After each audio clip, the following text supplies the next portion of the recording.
What's up, guys? This is Will H Tech Review, back with another video. And we're taking a follow-up look at the Microsoft Surface Duo. So this device is different, very, very different. That is one thing I like about it. That is what it kind of attracted me to this device. I like to be different. I like to have something different than other people. Back when Blackberries and iPhones first came out, a lot of my friends ran to the Apple iPhone, and I went the other way. I went with the BlackBerry because I wanted to be different. And this is different. You do have your traditional candy bar style phones like this. These are all over the place, and they're very nice. This is my Note 20 Ultra. I'll never get rid of this. But sometimes I just want something different. I never noticed these whites look so close to each other as well. So team white, clean white.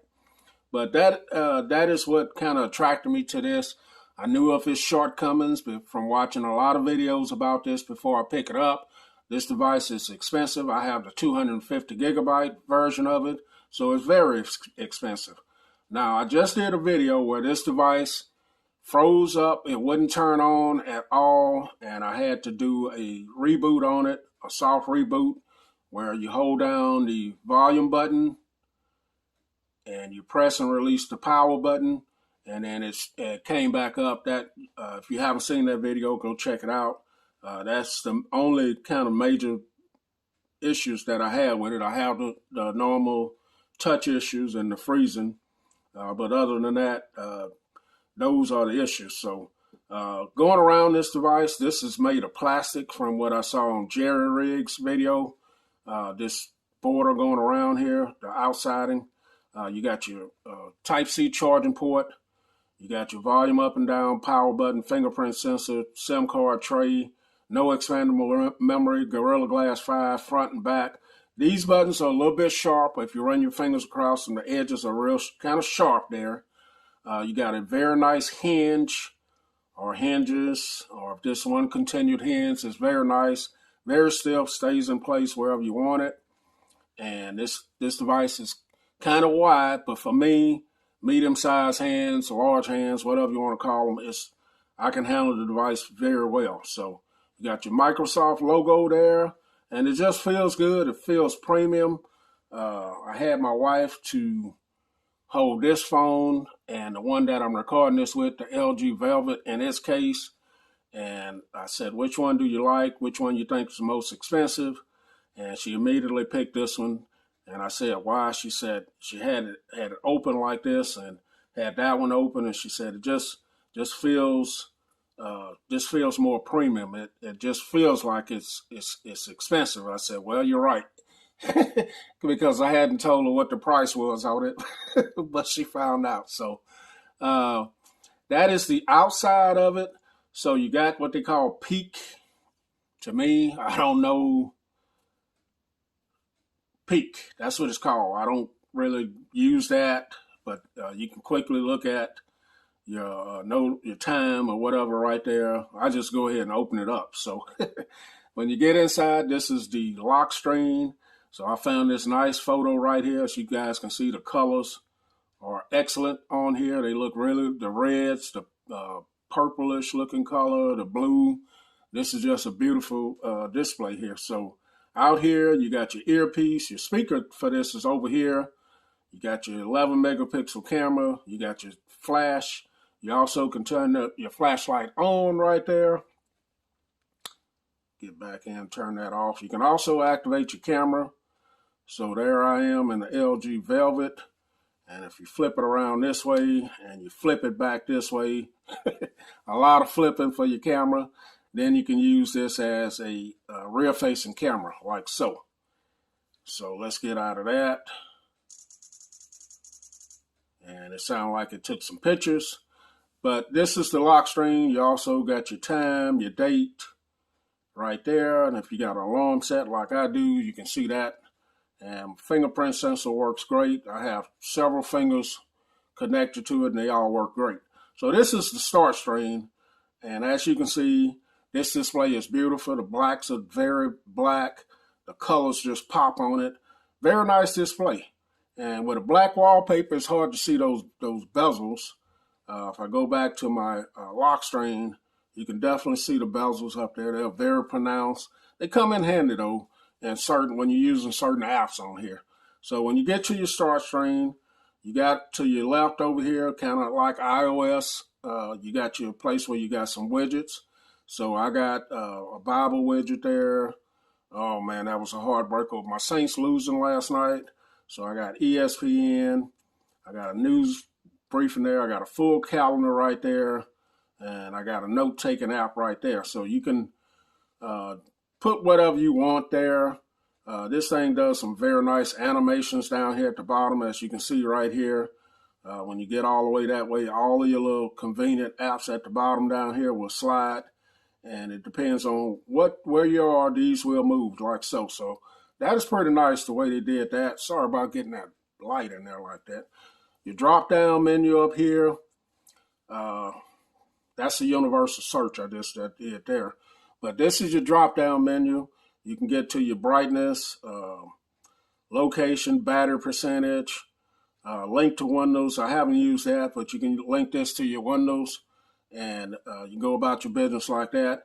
This is your universal search. This will search for everything within the phone, or you can search out, and that's two different gestures. So you swipe here to get to your drop-down, swipe anywhere on your display to get your universal search. So you guys can see I'm using Swift keyboard here. This is a very nice keyboard. You can make it float. You can resize it. You can theme it. You can just do so much with this.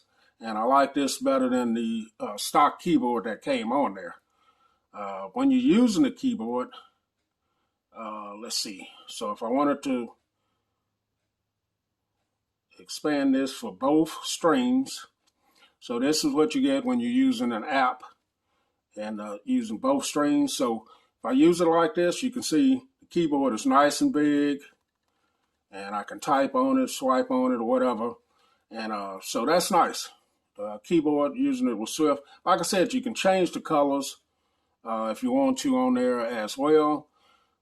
Next, I want to talk about, I made a few notes. This is unscripted. Let's go ahead and talk about that, using this with different apps or whatever. So I want to use this with YouTube first. So if I wanted you guys, if we play video right here, so this is the speaker. One speaker over in this area.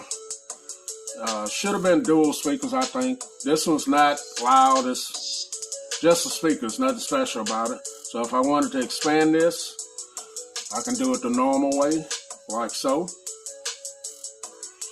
Or if I wanted to turn it this way,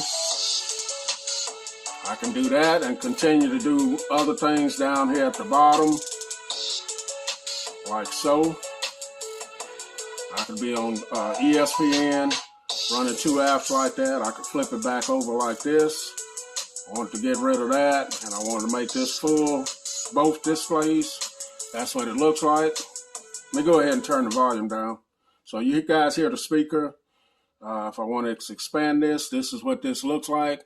Now this looks pretty good the way I recorded this on both sides. But if you got a person's head or the object, the main object of the video right in the center, then you're going to have some issues. So just like so, now you can see where that divider in between really doesn't look good. That doesn't look good, and I don't recommend doing that. But yeah, man, that's the YouTube. Now, when you close it out, YouTube is still going at the bottom. So really and truly, you can run three apps at one time. So if I want to come over here and open up Twitter, and then I want to come back over here and open up ESPN, so I could be strolling Twitter, and I can be still looking at ESPN with my video going right there. So very nice right there, how that's implemented.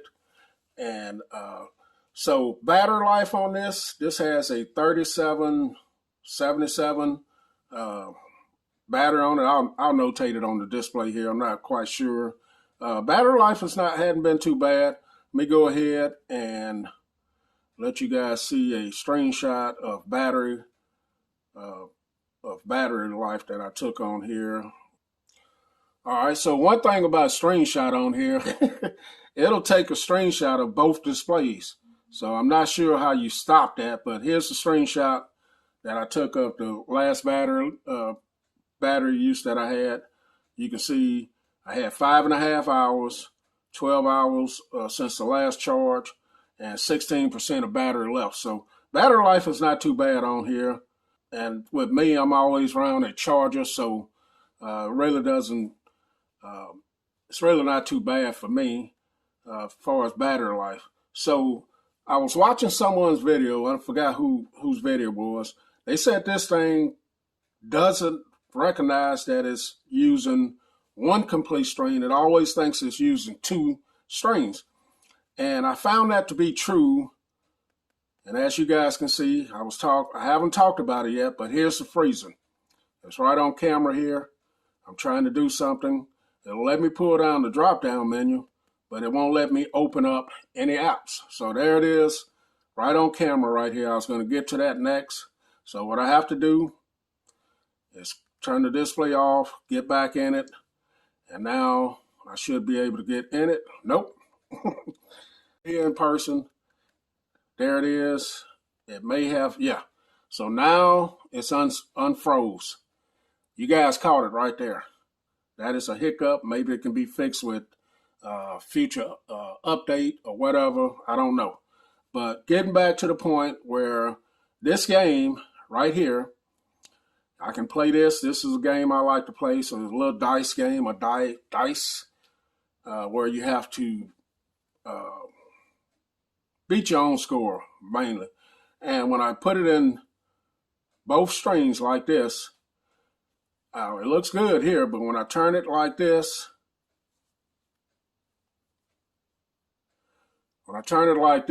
now it thinks it's open on both strings.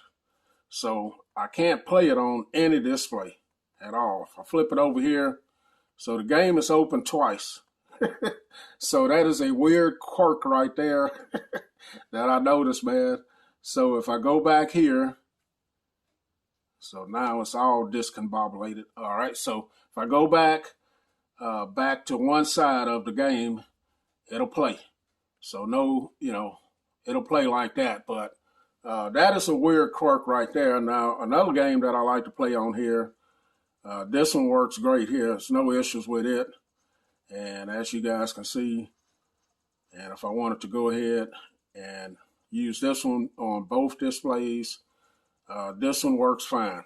There's just certain apps that you get to, you're going to have some issues with them working correctly with trying to use it on both displays right there. I better get out of here. This dude here means some business here. He about that business, but I'm going to get him though. Oh, let's get him. So the device is a lot of fun once you learn the gestures. And whoa, he got me. He took me out. All right, so let's get out of this. So if you wanted to look at something like books on here, let me find the Kindle app here. Let you guys see. So this is the Kindle app on here. If you want to read your books, this is one of my grandson books here. So if I wanted to make that go across both displays here, this is what you're going to get when you're looking at your book here. So you get that divider there. As you can see, it looks great there. You can see no issues. This is great for reading your books like this. Now, if you turn it this way, then obviously you're going to have that divider in there right there. So the Kindle app works great with this device. If you want to use that like that, if you want to do your email or calendars. So let's go into calendar here. Let's get out of this. So if I wanted to say add something over here, that's what your calendar would look like. If I go ahead, expand it across both. So that's what you get right there. That's your calendar. So I don't know if I would use it like that or not, but that's what the calendar looks like. And I imagine you can download different calendars or whatever. What else can we talk about here? They have OneDrive. They have all your Microsoft apps on here, suite of apps, which I mostly use Google Docs and things of that nature. So very thin, man. This thing is very thin. So that's pretty much how I've been using it. Phone calls, text messaging, watching videos. Netflix looks good on here. Just answering emails and things of that nature. This is Netflix. You can use it in this orientation to watch movies. You got your tent mode. You also have this orientation. So overall, pretty good, man. You're going to have some quirks. You're going to have some stuff freeze up. It's going to do some crazy stuff. Do you want to pay this kind of money to have that? That's the question. I don't like the idea that I had to do a soft reboot on it so far. So, all right, guys, this is my look at the Microsoft Surface Duo after having this device for 4 days. We'll catch you guys in the next video. Will H, and I'm out.